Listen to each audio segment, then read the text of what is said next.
Well, good evening, ladies and gentlemen. Welcome to a special edition of The Last Stand. We're very excited today to have with us a very special guest.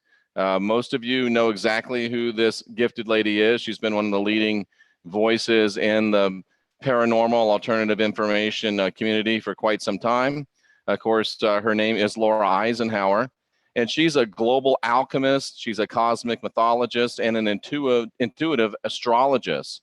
Laura is an internationally acclaimed speaker who's presented her work worldwide. She's also, of course, the great-granddaughter of President Dwight David Eisenhower, and she reveals exopolitical information about his administration that has been largely held in secrecy. Laura is also considered by many to be one of North America's leading researchers on health, exopolitics, alchemy, metaphysics, and galactic history. She's working very hard to free us from the 3D holographic time loop, from the false archonic systems, the military-industrial complex, and she exposes hidden agendas so we can take our power back. And feeling a calling regarding her mission since she was a child, she's gained incredible insight through experience, psychic development, and research about how to guide us into higher earth energies. Laura has a deep understanding of the Gaia, Sophia, and Magdalene energies of love, which are fascinating to me, and how they connect to the Venus transits and Ascension.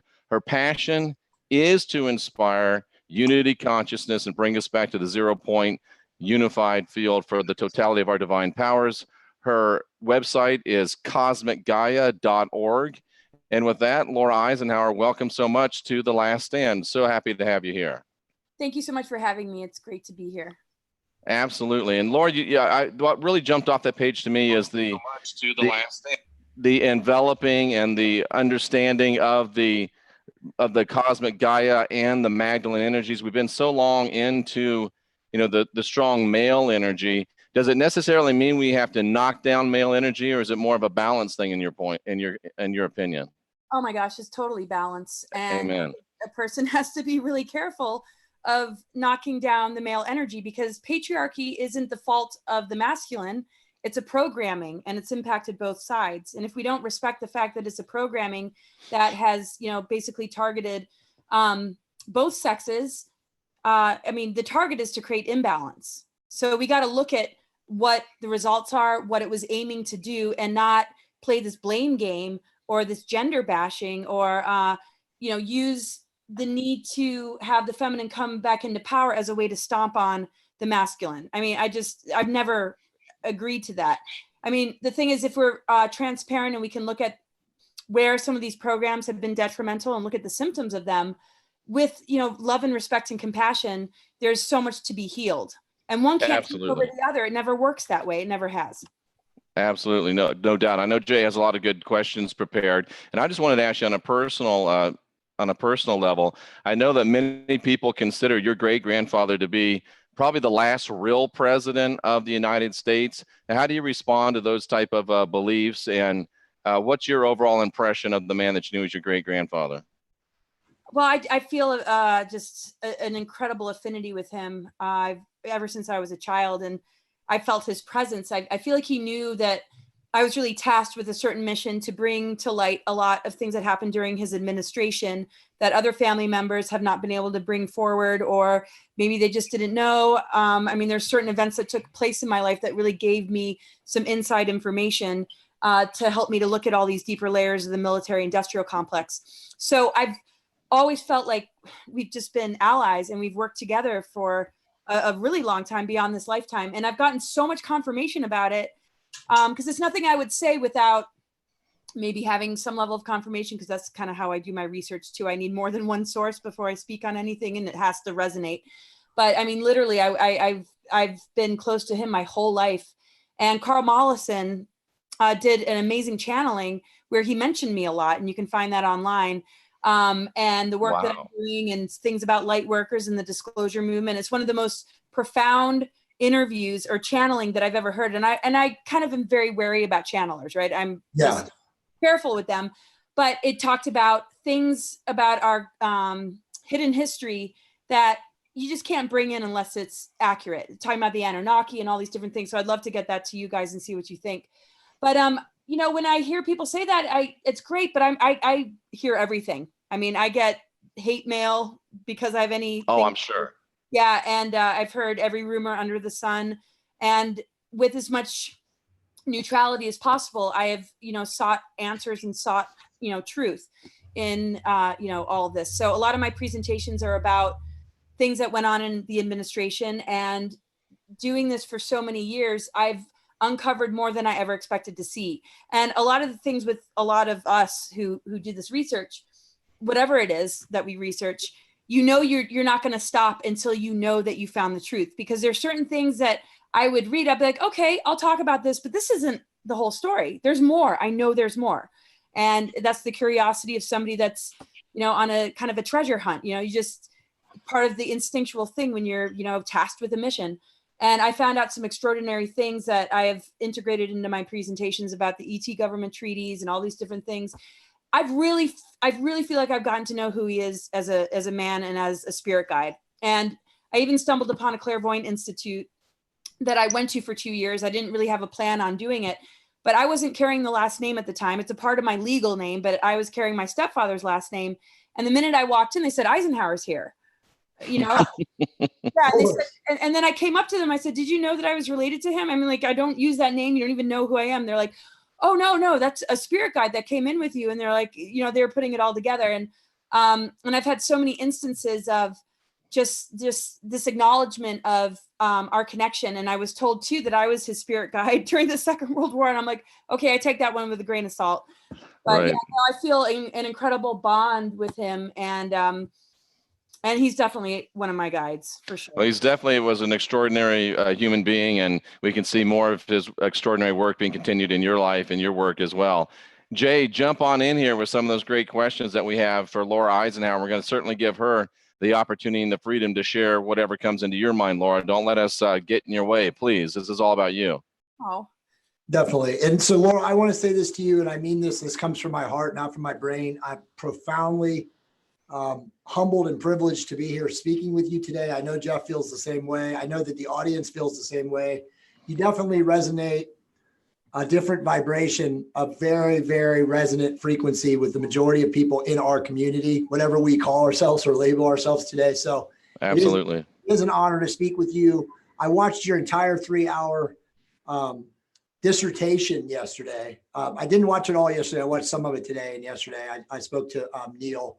And I was like, dude, you got to send me the rerun as fast as possible, because I watched like 90 minutes of it when you were live, and then I had to go and take care of family stuff. But anyway, I just wanted you to know that, that there are a lot of people out there that are truly appreciative and have major gratitude for the profound wisdom that you do drop on people. So thank you for that. Okay. Oh my gosh. Wow. I really appreciate that feedback. No, it's all true. It comes deep from my heart. And I sent you guys a video right before, which we don't have to talk about right now, but it's sometimes a lot of us in this pursuit of wisdom and greater, ancient knowledge, we let our left brain work too much. And we have to sometimes pull back and really say, what does our heart feel? And I'm very blessed that my wife is like my great spiritual teacher, and she's completely out of the left brain and totally in the heart chakra. And so she really helps me and coaches me with that. But I did have one follow-up question regarding the presidents. Do you believe that any of them since your great-grandfather have been on the side of truth, or do you feel that they are all being manipulated, from both sides at all times? I feel like after the Kennedy assassination, everything just kind of moved more into that level of manipulation. I do also sense that there's well-intentioned energies that, maybe like Jimmy Carter, right, upheld, or I don't want to name too many names, because we'll see sort of like little pockets or maybe even big pockets of good things that may have taken place, or you can just sort of see the energy or the kind heart. I mean, what I feel that happened was this infiltration just grew and grew and grew to the point where it really ended up just becoming a CIA controlled, shadow government that was basically grooming individuals to the point where, we look at like Manchurian Candidate or sleeper agents, right, would be able to manipulate those future presidents to such a degree that they'd be able to control the narrative through some level of manipulation, mind control. Right. And I mean, Andrew Bashago, who I used to do a lot of conferences with, and I know, everybody's sort of controversial, like, is this true? Is this not true?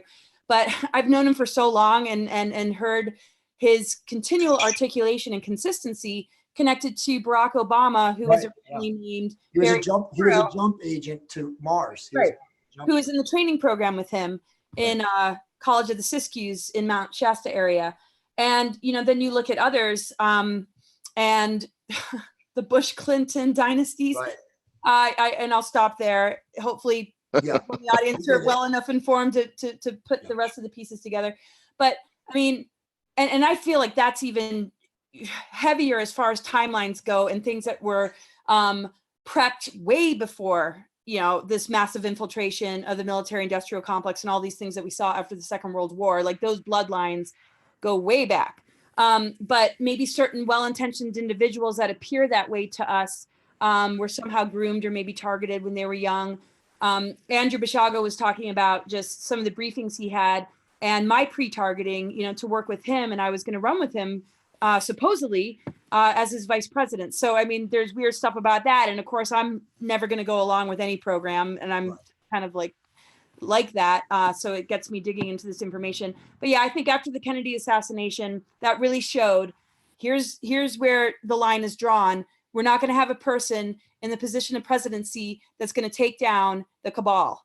And slowly but surely, through disclosure and exposure of these hidden elements, the position of presidency might be able to return to somebody who is really standing by the truth. And I think we're moving into that more so than we have since Kennedy's assassination. That's just my personal thought. So everything you just said. So everything you just said, I know that Jeff and I, first off, it resonates very deeply with me. I know that Jeff agrees with me.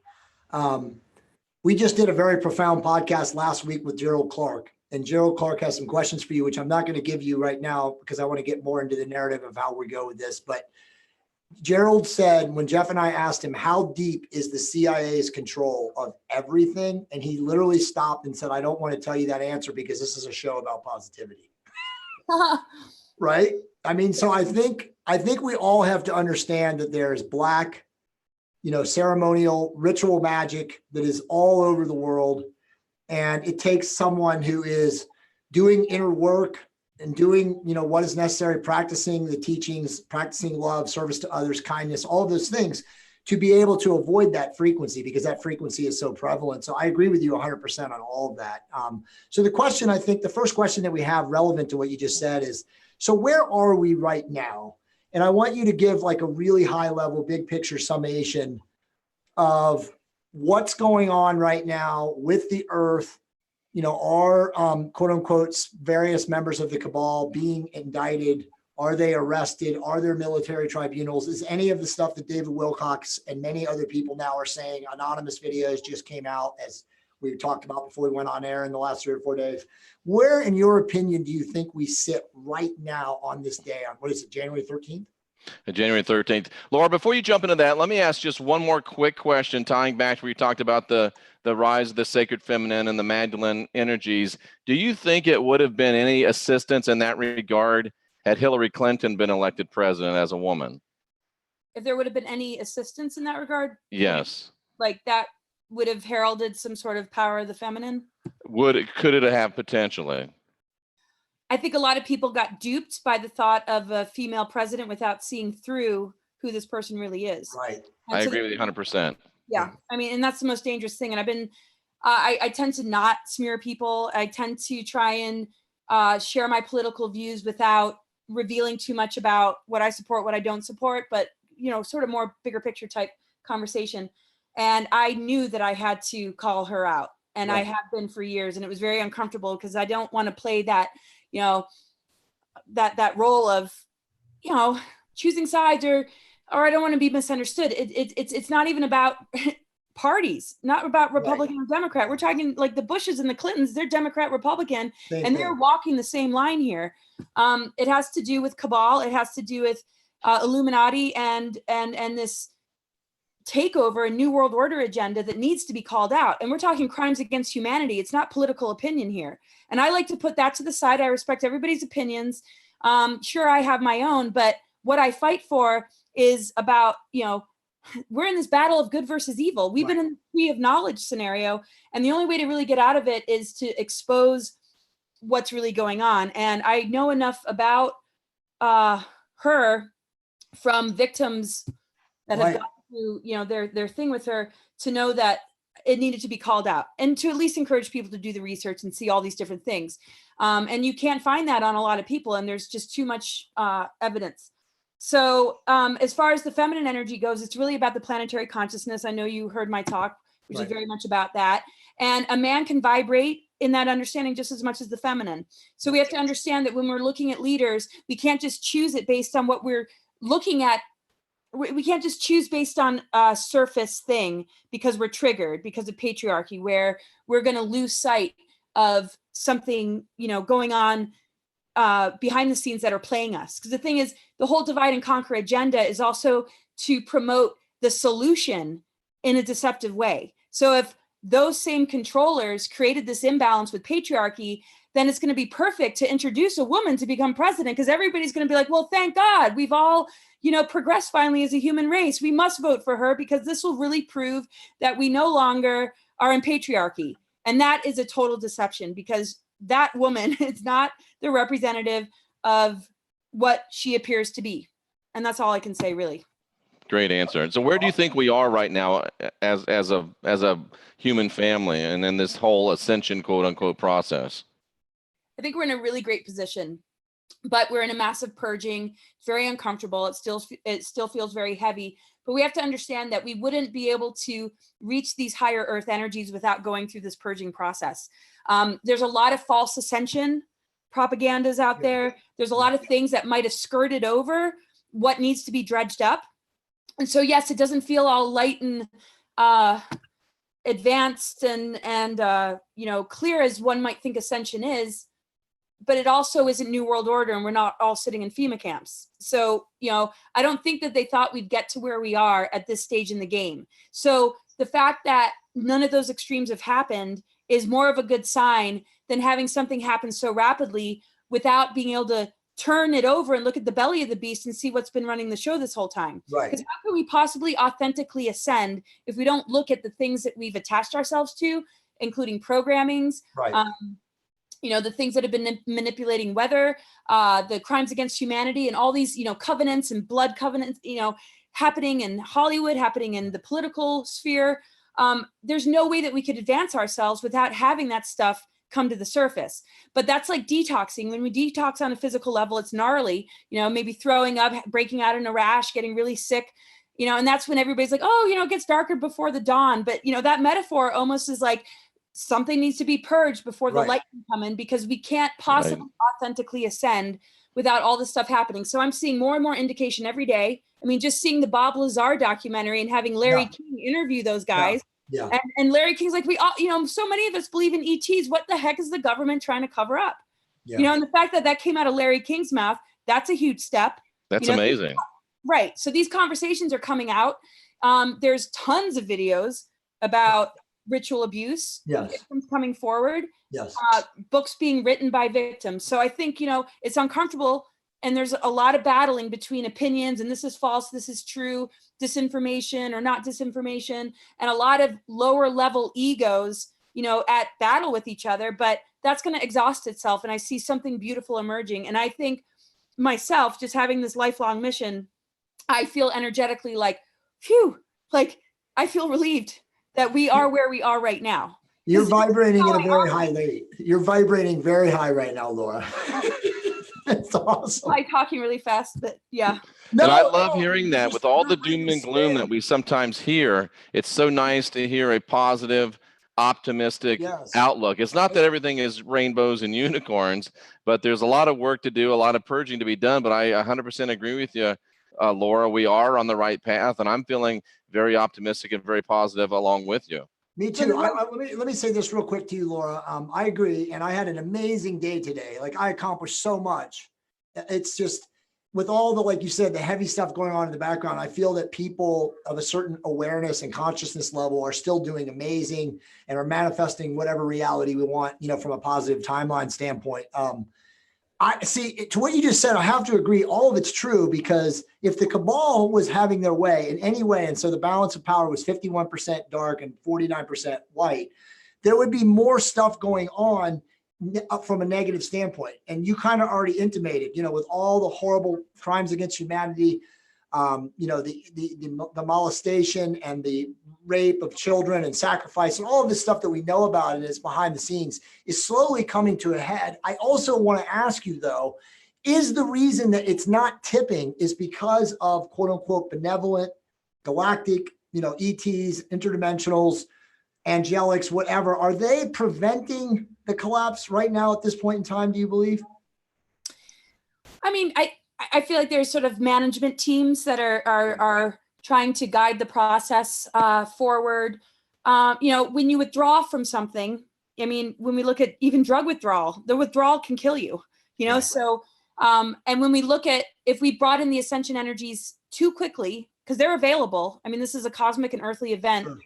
That we need to be in alignment with to advance ourselves. But if it happens too quickly, or if the truth is exposed too fast, or if anything actually happens too fast and our physical body isn't ready, it could actually kill us too. So I think there's management teams and different guides that people work with and different groups connected to elemental command forces, the auroras, the crystal star, that are helping to host the ascension timeline, which began around 2010. That was the peak of it, when the sun started to move through Ophiuchus and the galactic core of Andromeda and Milky Way connected again. It allowed a lot of these races to come in and help.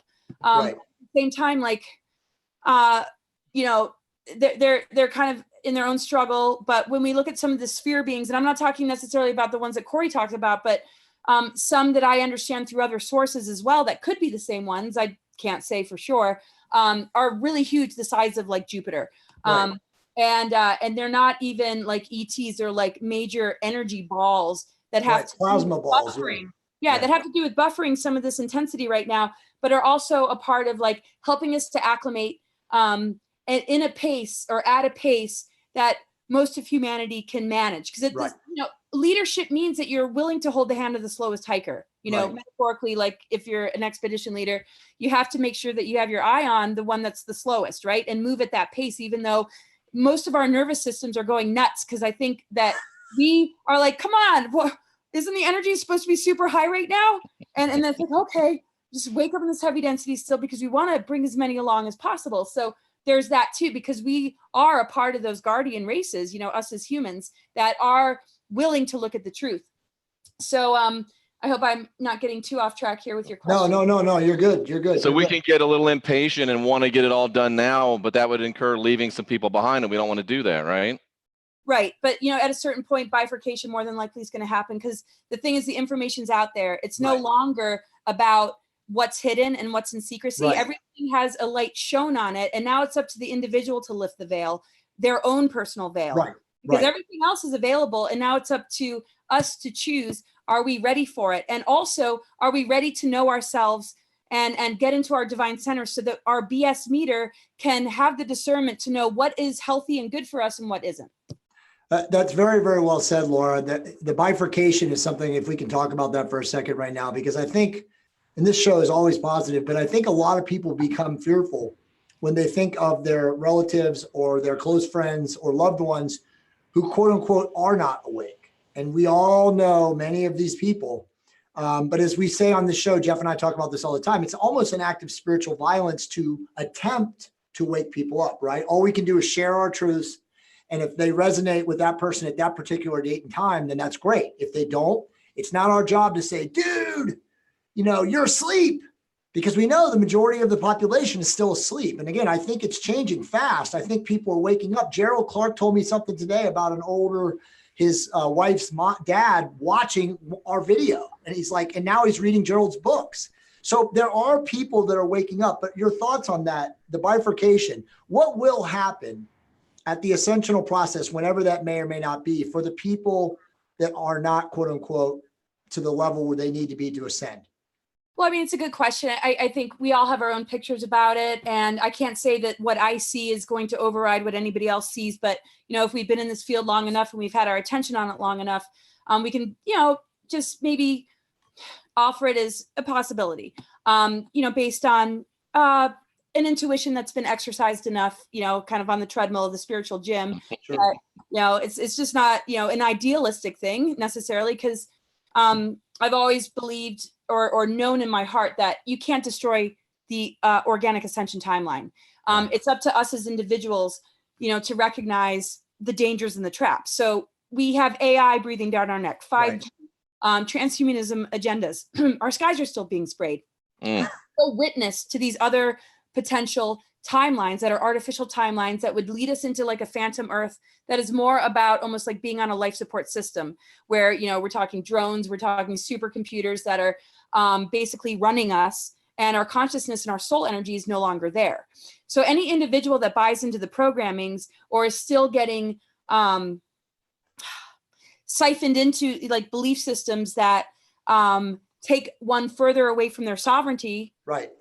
They are walking that timeline of digression, but those of us that are really recognizing, wait a second, I don't want that in my energy field. I don't want that to infect my creative process. Right. Because we enable these dark agendas. These dark agendas don't own us. We allow them into our space, and then we enable them and we manifest them, and then we act like the victim to it. We have to simply divorce ourselves and raise our vibration because we are so advanced. There's no assault out there that we can't handle. And we have That's so true. No doubt. So it depends on each individual. The bifurcation will be those that kind of get, digressed into the artificial intelligence system. And then they become like probably those races that come and abduct to correct and take genetic information to make up for that mistake. So this is the crossroads of not becoming those beings that need to come back and try and fix that because they consider themselves dying races. It's almost like the Borg was a foreshadow, right? From Star Trek. Just you're either going to be sovereign souled, free will, living your truth, again, at a higher awareness and consciousness, or you're going to be chipped and going down the transhumanist path, and you will ultimately be enslaved by whoever controls that pathway. So you're right, it's a choice. But I like how you say that. It really does come down to a choice. It does. And I loved what you said yesterday, Laura, about we do want to maintain a positive outlook. We do want to maintain an optimistic outlook, but it is still incumbent upon us a responsibility to speak truth and to speak revelation that we receive and let people know that it's not going to be all rainbows and unicorns. And sometimes that will run us afoul of this group that says, oh, you've got to be all positive. You got to be all happy. There can't be anything negative. And I appreciate your being willing to stand up and say, look, sometimes the shot might hurt a little bit or the medicine might not taste the best, but we still need to take it. We absolutely do. I mean, what is alchemy? Turning lead into gold. Right. I mean, Boom. we have the opportunity to transmute all this toxicity, all these programs. But if we don't face it head on, then we're in denial. And that's a greater form of fear. So anybody that says the stuff we're talking about is fear-based, it's basically saying, no, actually we have the guts to look at it head on and do something to change it, because you can't deny something. And I mean, did that ever help to raise good kids, is to deny what your kids are trying to tell you? Oh, the neighbor just messed with me. Oh, let's just pretend that doesn't exist. Let's just put a happy face on. Then you're ignoring the child, and that child's going to be damaged, right? Are we going to ignore victims of child trafficking and pedophilia and just have happy thoughts because our happy thoughts will make that world disappear? I mean, that is the biggest crock of, that I've ever heard. So it's bravery, it's courage to look at that stuff and know that it doesn't mean that there's doom and gloom. It means that part of the agenda of those groups and part of the threat that they put on the victims is you will never speak about this. And this is what will happen to you if you do, right? So those of us that find out about it have the responsibility to be that voice for them, because the ramifications for them are far greater, it can't, the ramifications, potentially for, us. I mean, yes, I get death threats in my emails, and I was just threatened, like I was going to be a sacrifice, and I'm whatever. Right. It's like, okay, so you don't want to see my flashlight that is actually a taser gun. So, and if I'm ever in that position and I do go to the other side, you're way more screwed than you are right now, because, we have to know that we're unstoppable. We hold the upper hand over these lower entities and frequencies. So yeah, this whole has to be love and light is actually a new age deception. And people, they can just think their way out of it. It's important to see that the larger picture is, and the cosmos and what's going on with the earth and the different planetary alignments, everything that's going on an organic level is absolutely lifting us out of this. Yes. But we cannot be the conduits of it, and we cannot help our fellow human if we're not willing to face the dark nastiness of it all. And this is how we get out of the tree of knowledge and the time loop that we've been stuck in, is to be able to do that, because integration of polarity is everything. And that's conception. When we can let the light go into the dark, then we are a part of these cosmic forces that are lifting us into a whole new experience. And it's not a fake, false ascension experience that could actually bite us in the, you know what, later on. I'm being very good about not using bad words here. You're being excellent. Good. You can swear on our show, but that's fine that you're not. So, and Laura, I just want you to know that if you ever need to walk down a dark spiritual alley, Jay Campbell and I are right behind you. We're right with you, sister. We're feeling the same vibe. You guys ready are to take awesome. people down. Take astrals and ghouls down. One question for you, because I have to ask, and you don't have to answer. But there's always a debate here on this show, and of course in our community now, of whether Donald Trump was positive. Now, let me just preface this. We know this is a world of duality. So we know that good becomes evil and evil can become good and night becomes day and all that stuff. But was Donald Trump initially part of, quote unquote, the truth and awareness community from a standpoint that he was the opposite of the cabal? And if he was, has he now, again, I know this is just your opinion, has he now been somewhat co-opted by the cabal, in your opinion? I'm not really getting that. Okay.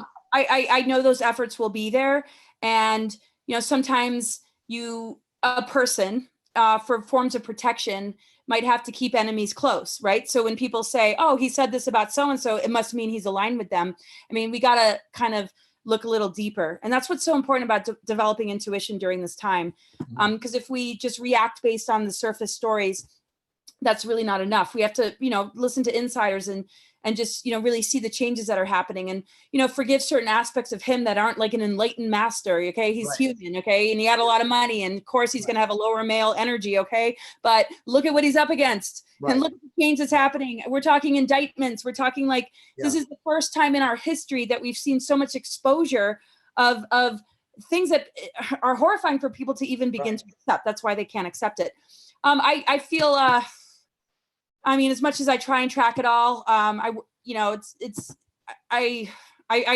do feel that this administration is allowing the light forces in the intel communities and in these shadow areas to be able to stream through the administration, compared to those that are a pawn for the cabal that are going to push the rest away. Like I feel like it's a window that's opened and there's breeze blowing in, and more, you know, folks like Robert David Steele or,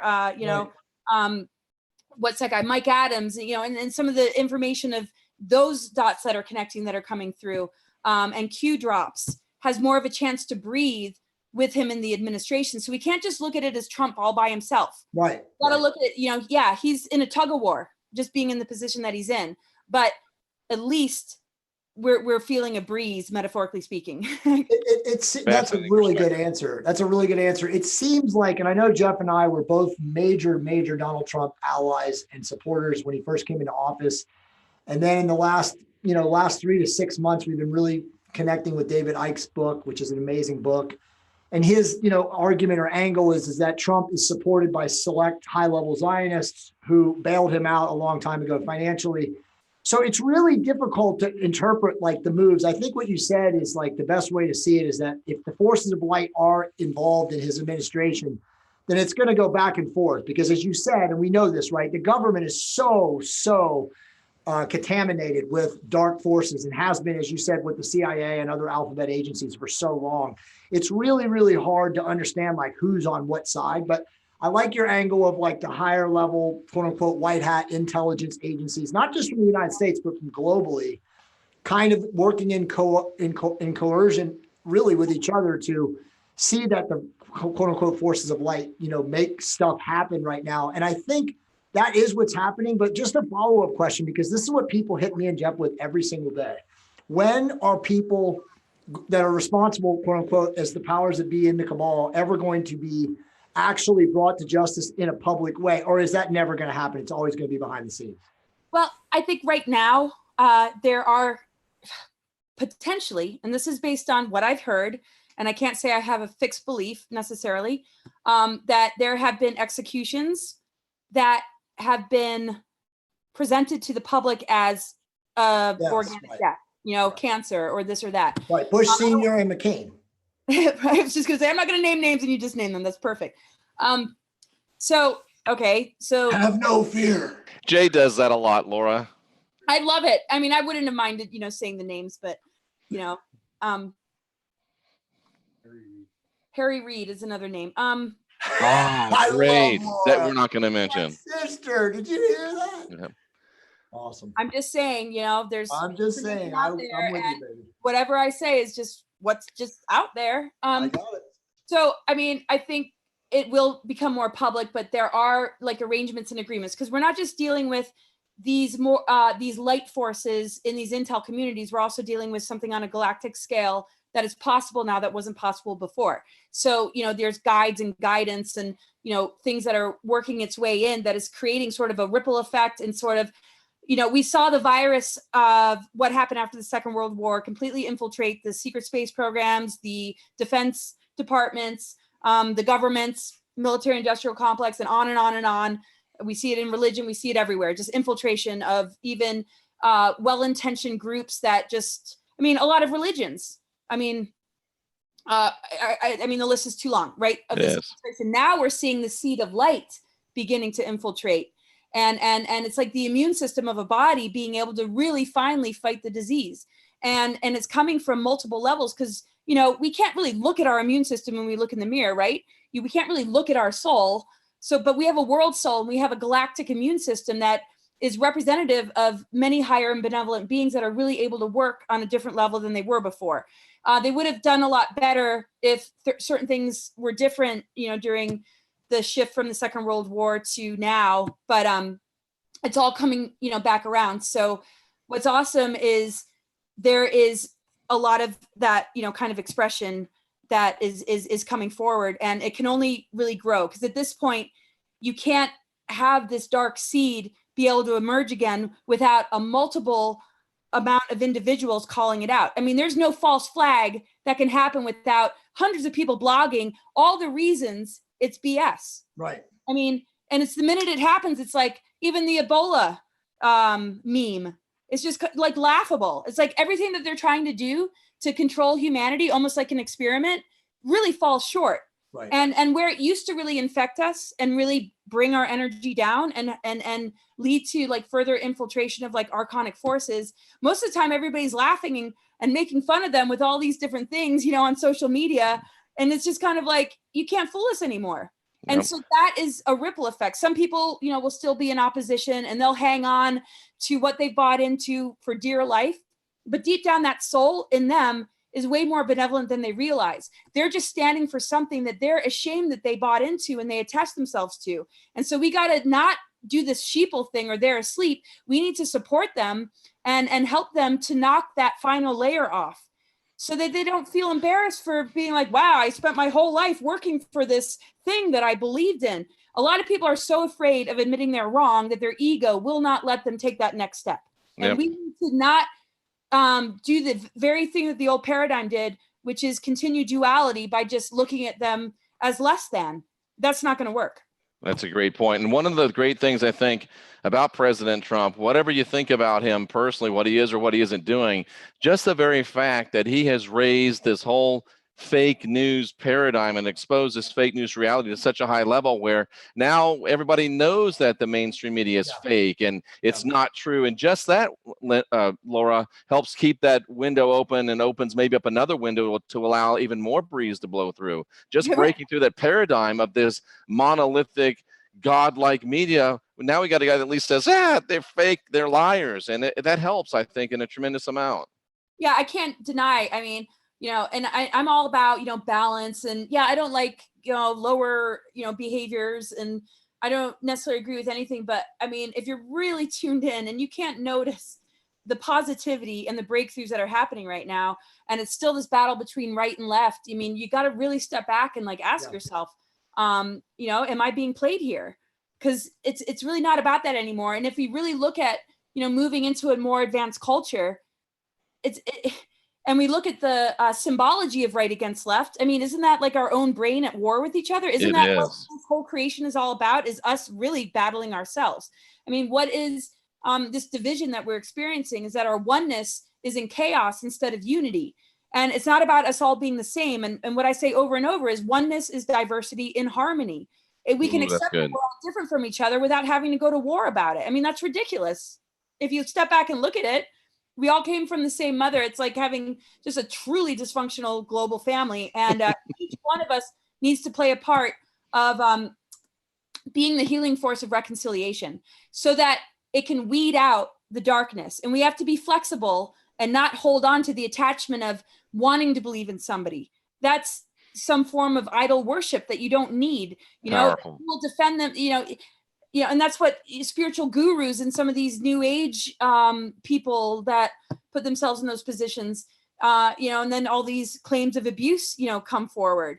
It's part of that mentality, and it's a programming. And we all have to forgive ourselves and forgive each other for getting caught in the trap, because the minute we're born, we're basically put up to a massive test that, you know, is not just about, are we good or are we bad? We're dealing with really heavy duty technologies that have manipulated planetary frequencies and energies. The whole moon Saturn matrix, which I talked about yesterday, is a huge one. That's right. No president is going to save us. And I hate to tell you this as well, folks, but there ain't nobody coming back to save us either. We need to get together and save ourselves. That's my opinion. It's true. And it's a lot easier than we think. It's simply treat others the way you want to be treated. And, you know, recognize that the one thing that we're running away from is ourselves. So it's not that complicated. Give yourself more credit, you know, get into your center, ground yourself, trust yourself, allow yourself to feel, forget all these new age philosophies and things about love and light. And you're not, or this is bad. And it's just be all that you are, be authentic, be real to the process, because we're not going to find balance if we're in denial. We're not going to bring balance to this earth if we push these victims to the side. And the thing is, it's not about, you know, who's right or who's wrong. Everybody deserves a voice. So let's bring it all up and then figure out what's real and what's not real without throwing people under the bus because they might have made an error. You know, it's either, you know, a person has no integrity or they're a narcissist. And let's, you know, be able to at least see the foundational frequencies that a person holds instead of this ego war of, well, if this is my opinion, it must be right. Like, I refuse to have fixed beliefs about certain things, you know, but I'll humbly share what I feel is truth based on something that I've dedicated myself to, and I feel confident enough about it. But I'm not going to fix it to the point that I ever lose my flexibility to actually, you know, grow more and learn more. Well, Laura, you're nothing if not authentic, and you have been on the spiritual treadmill, as you said, for a lot of years. So you have heard the right to be heard, and we certainly appreciate you sharing your wisdom with us, and it helps us not to decide to follow you and do what you say, but to help shape our own opinions. What else did you have to talk about, Jay? Well, I mean, just a couple of questions. I did want to say to you that based on what you just said, just to follow up and echo and, you know, get your points on this too, is like, I think what you just said is extremely profound from a standpoint of so many of us today get caught up into this, right? The technology, the internet, the news, wherever we get our funnels and echo chambers of information from.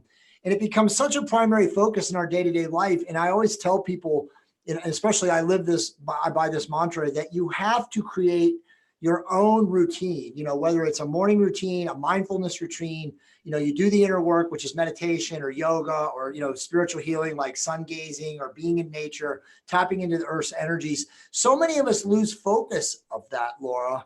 And that's when we get really brought into this. And I just feel like if more people would have that ritual or that routine that they create, that they, again, tap into the earth's energies or silence their mind, you know, doing the mindfulness and the inner work, there wouldn't be this issue. And I think that the majority of us that are doing that don't ever have any of this. Like, I feel like if you do that work, you cannot be susceptible to the black magic. And the black magic, as you said, and the frequency and the energetic stuff that they play on us and throw at us is really only coming from this.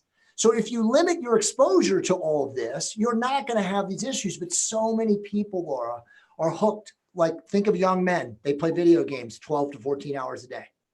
Young girls, they are on Instagram. They're on Facebook. They're on Snapchat. So it's like the black magic of the technology, transhumanism, whatever you want to call that. That is what has to be avoided. And it's a choice as a human being whether or not you are going to opt out of that. What are your thoughts on that? Well, I think they really play into insecurities. You know, the early programming of a child is going to set them up for a weakness that they need to attach themselves to something outside of them to feel better. Yes. So there's this horrible loop that gets created because the early conditioning is basically really setting them up for just being even more enslaved, you know. And so, you know, the great thing with stepping away from it all, I mean, you're going to find true self-worth. So this is the difference between like false light, like, oh, you know, look at my picture today, and here's another selfie, and oh my God, what is she doing? Like, I can't believe it. You know, and it's like these things that just feed the part of our brain that is actually probably more connected to reptilians than we realize. Right. And so if there's a reptilian agenda, that agenda is going to want to trigger that part of ourselves so that we stay the food source, so that there's some sort of, you know, kind of relationship there. And if we can re-identify with what real worth is, and a lot of it has to do with, and I talked about yesterday, going into the underworld, being able to strip yourself of everything and finding your worth when you have nothing, finding self-love when you have nothing and nobody's really there for you. Is there something that you can find within you that can give you a sense of connection to spirit, to the earth, to whatever? And it's very, very difficult. That's why I do readings. So I'm like, I know how difficult it is, you know, I mean, and it wasn't that I had major attachments. It was something else, and we don't have to go into me.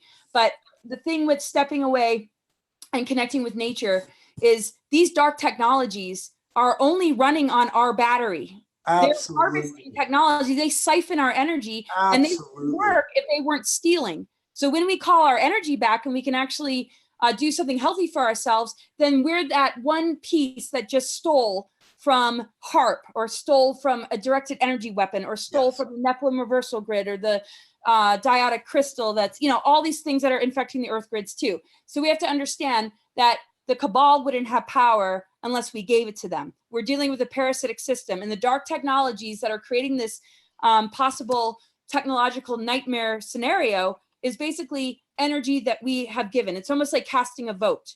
So when we have a choice, we can say, I'm going to take my energy back and my creative energy back, because we are the generator of our reality. And instead of having the propaganda, the memes, the mind control, and the social engineering infect us, we can turn to the Mother Earth. We can turn to the cosmos, the Christ consciousness, whatever you want to call it, your own internal divine template, and you can start to write the script. And we are made of it. It's not just some like, oh, that sounds so nice. It's like, I've made sure that I can, you know, express what our DNA is really made up of, not just from, you know, a few sources, not just from what's coming into me, multiple sources. And this is like no joke. So we have not had our full DNA strand capacity for a long time, but it does represent the silicate matrix when we start to activate it. We move from the carbon-based AI into the crystalline fields of, you know, divinity that allows us to come and go from the physical as we choose, and allows us to generate the things that we need. There's no more survival. I mean, look at the earth. It's like, you know, either you have a lot of money, or you're in poverty and you're suffering, or you're somewhere in between. You know, what if we could tap into the resources of what's within us to be able to determine how we take care of ourselves without having to get a paycheck and answering to something outside of us that's some sort of authority. And that's what the Saturn energy has been doing. Right. So as an astrologer, I see, you know, I do hours every day. I have for years and years and years, every different type of person, but that one core truth that everybody holds, not one person is void of it, is to have access to the avatar consciousness and to be able to rapidly heal and reconnect with it. And that's what I do as my day job. Like, okay, let's put these pieces back together. These are the things that are keeping you from yourself, because that's why it's like nobody needs to listen to what I have to say and do what I say, because I have nothing to say except for it's within you. And I just want to help people get there and unlock that mystery within so that you can be your own guide, your own director, your own teacher, and be sovereign. I mean, I'm not ruled by anything else but wishing that other humans are sovereign. And that is a prerequisite to unity consciousness. Right. Or we're all gathering with harmful programs and we're not going to get anywhere. So Laura, question follow up to that. Amazing, by the way. And by the way, guys, this is a profound video. Make sure that when this ends, when it does, that you share this everywhere. Okay. I'm serious. Everybody watching, we have a ton of people. There's almost 650 people watching live right now, but please share this video everywhere, because all of us collectively as one are resonating a higher vibration and frequency, and it helps the entire world, because again, we're all connected. Laura, question regarding that. And my brain just completely melted. I totally forgot the question I was going to ask you. But relative to, I know where you were going with that is, do you feel, because Jeff and I do, and we talk about it 10 times a day, do you feel that we are very, very, very close right now to some sort of major frequency vibrational shift, even better than where we're at right now? Or is that just us just feeling the earth energy as we do change into Aquarius? I mean, okay, we are feeling into it. Everything we're feeling into that gives us inspiration and positivity. When you can accept the dark and the things that have been horrible, that's no joke. And I think the reason that one is able to face the truly horrific and difficult is because you know that there's this guiding principle that will never abandon you. We can walk away from it, but it'll never abandon us. And it is the creative life force that, just like a human body, when it's out of balance, it wants to create equilibrium, homeostasis. When it's injured, it naturally is triggered to heal that injury. I mean, we see those laws play out in our own human vessels. So we're in this larger picture consciousness, the breath of life or the creator that animates everything that we're all a part of, that only knows how to do that. It's encoded to do that. So these anti-life currents and these reversals and all this manipulation so that we digress, so that that energy becomes the food source to lower entities that don't want to connect with true 0-point unified field, that have lost that capacity to advance or generate light energy and light force or life force. That's the whole dynamic that sets up the laws of the matrix. So what we're feeling is the fact that some of these reversals have been corrected. There's a re-encryption going on.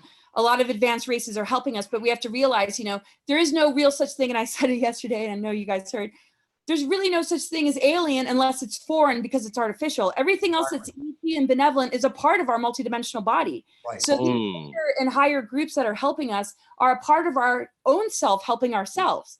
Because, unless we can hold hands with it and reach out to it, just like our immune system, we can't heal our physical body unless we're willing to do better things for ourselves. So the shift in consciousness of humanity is able to perceive the assistance without keeping that veil alive. But again, people talk about the event. Every single person is going to go through their own personal event because everybody's carrying their own veil, their own programmings, and it's up to each individual to be somebody that takes it on and to then be the activator and the reminder and the one that inspires, not controls, not throws stuff in their face. Like you said, does it really work to try and say, oh, you're asleep, you need to wake up, you need to know this?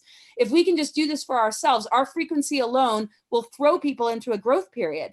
And they won't know what the hell hit them. And they're not going to admit it, like, oh, thanks for throwing me in a growth period. Now I'm finally awake. But just our ability to change our frequency can change the person that we're standing next to at the grocery line, can change the person that we're sitting next to on the bus, because they feel something that isn't the mind control. And they're starting to feel maybe themselves in their own true self. And like, oh, wow, there is another way. And then you planted a seed and maybe in a week or a year, they're going to come back around. So this is what's available to us. And every single person that's taken it upon themselves to do the inner work and truly wake up, you don't have to dump the information on everybody. Just know that you embodying it, you preserving it, you holding boundaries to make sure that nobody steals and vampires off of you is going to change every single person you run into. And it doesn't matter how long it takes. And it doesn't matter if they come back and thank you for it, because they might not know where the source of it was, but you're carrying, it's like a tuning fork. You've given them something besides the AI and all this stuff and all these dark technologies that are streaming in, because they're getting those signals all the time and they stay kind of in that trance. And those that have been able to already poke through the net, give them another avenue to reach source again. So we're actually teaching people how to be sovereign. All the advanced races see us as equals. It's not a hierarchy. That's the reptilian lower mindset. And that's why we're taught to be competitive growing up. And that's why people are insecure or they're arrogant. You know, where's the middle line here? That's so profound. It's so true. The reptilian brain. It's funny too, because the reptilian side of the brain, as you said, the bifurcation, you have the right hemisphere and the left hemisphere. The truth is that we are so focused when we think with our mind and our left brain, which is that reptilian side, to be that way, like you said, competitive and arrogant and conceited and judgmental and all those things. So you really do have to stop, center yourself. And again, it's that video I sent you guys. What does your heart feel? When you can get to that level in your life and everything that you do, that's the question that you ask about every decision you make. And again, obviously you're not thinking about yesterday or worried about the future. You're living in the now. That's when everything changes. And that's when you really, as you said many times already, as profoundly as you have, the balance of power shifts and you are in complete control of your frequency. And then that frequency raises all of the ships in the harbor. Yes, absolutely. Totally. And you said something earlier, of course, about the divine feminine, the sacred feminine, the Magdalene energies. And I have a great friend named Magenta Pixie. I don't know if you're aware of her or not. Yes, I am. What a great lady Magenta is. And she's so on the other end of the spectrum visually from me. And you would think, oh, what would those two have together? But when we get to talk, it's just amazing. And, Jay says things, I say things, you say things, Magenta says things, and we're, arguably from 4 different camps. And it's all coming together because we are working together. We are helping each other. We are learning and speaking the same things. And I would love to have you and Magenta on a show sometime together. That would be fantastic. I would love that. That would be so great. So Laura, you've already kind of said it indirectly in a million different things, but before we let you go, maybe just for the audience, because, we always try to end the show. It's super positive. And I think the show's been amazing, by the way. And again, you're an amazing soul and thank you for coming on. Definitely an advanced soul. I mean, Laura's one of the just, you can just feel her, it's just so calming and powerful and peaceful, yet so very dramatic too. It's so great to be around you, Laura. Her energy's off the chart. So 3 things that you would tell everyone watching this show, not just now live, but who watch this, because there'll be thousands of people who watch this in the future, that you would say to start doing in your everyday life that will make a massive difference collectively for all of us. Just from the minute you wake up to the minute you go to bed. I mean, pay attention moment to moment where your energy's at. What are your thoughts? What are you expressing? What are you doing? And really assess it. I mean, sometimes we just go through the day and then we just fall asleep and we drop. We went to work and we're going through the motions of being human.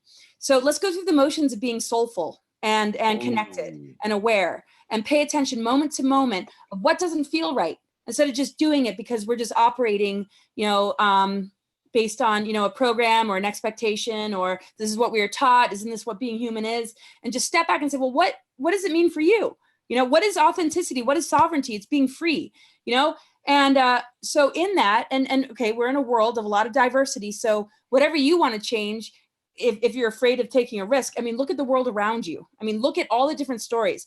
Watch Human Planet on Netflix. That's a documentary that talks about all these walks of life, all these tribes, all these cultures, and all the things that they do.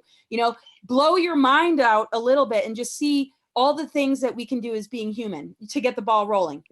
And then just step back and observe things based on, what is this doing for you? Is this draining you? Does this make you angry? Is this person toxic? Do they not see you clearly? Are you shut down and shut up all the time? Okay, so can you assess where you need to change that? Can you walk away from some of these things? Are there things that you feel stuck in? And how stuck really are you? Is that more of a belief, or, there's always a way out. There's always a key to a locked door. So then you want to just be on a quest to find the key. So, I mean, it's really in the moment to moment, I find. And noticing the triggers. Did somebody say something that upset you because it reminds you of your abusive father? Is somebody, that is being loving to you saying something that reminds you of an ex, even though they didn't mean it that way, but you think that they're your ex, I mean, the thing is, in every single moment, every single day, we can notice and assess where we need healing, where we need transformation, where we need change, and where we need boundaries, and where we need to release and let go.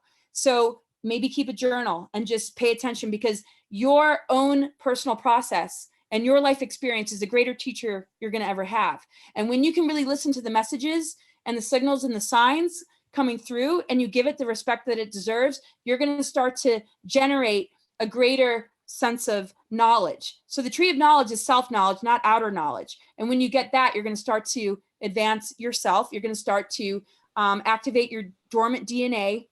You're going to start to be real with the people around you. But the key is you have to be okay with changes, which might mean that it's going to play on your insecurities. Oh, I feel abandoned, or oh, I failed, or that person's leaving my life. You know, look at the bigger picture, because the bigger picture and what's going on internally is going to take you somewhere far better. And the vastness of creation, the creative imagination, and the billions of people on the planet, and the amazing diversity of all the places that we can live, and all the different kind of jobs we could have, and all the things that we can be innovative about to be able to create abundance is right there in front of all of us. So don't lose yourself to the delusion and the illusion based on these programs, and just think again, and don't be afraid to ask for help. Don't be afraid of being real. And I do readings. I do astrology readings. If I can assist in any way, I'll work with your budget. You can find me on my website, cosmicgaia.org. Yeah, just, we need to develop our BS meter too, and just give yourself a lot more respect and credit and self-love, and forgive yourself for the rest of it. And know that it's not because it's you necessarily. Yes, maybe we all have stuff to fix, but we have been heavily targeted. We're dealing with dark technologies. We're dealing with things that are so beyond us just, being this projection of just kind of stupid. It's like we've had so much stacked against us. So let's cut each other slack as a community too, and come together and help each other, and let's hold hands and just rehabilitate. So, Great words. Great words. Jay, what do you have to leave with us? I mean, I don't know how you can top that. That was fantastic. Beautiful. Well, all I can say, Laura, is again, it's been, now that I know you, it's been profound to experience your energy. I feel your energy. I give you that back in the same love and the same frequency. And I know for a fact that my wife and I are definitely going to do a reading with you, because I can't wait to do that.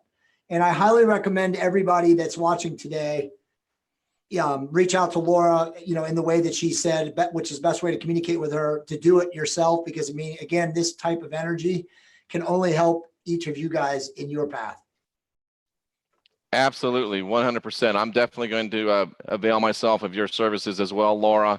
And I promise you, I will reach out to Magenta, and I'll be in contact with you so we could put that together. That could be a very, very profound program. And you saw me take my glasses off just for a second. Someone had mentioned in the chat room that you had a beautiful, powerful purple aura going on right now. And I took my glasses off, and they're exactly right. You're in a great, great place. Thank you for sharing that with us, Laura. Oh, gosh. And Jeff, we should definitely bring Laura on regularly. No doubt about it. Her energy is incredible, dude. You too, please. I don't know what to say. Gosh. Just thank you. That's all. And we really appreciate you being here. Please stay just 1 second so I could say goodbye to you both personally. To those in the chat room, thank you so much. Nearly 700 people. So glad that you're here. And do reach out to Laura. Give them your website one more time, Laura. It's cosmicgaia.org. And I want to thank you guys so much for having me. Thank you, everybody who tuned in.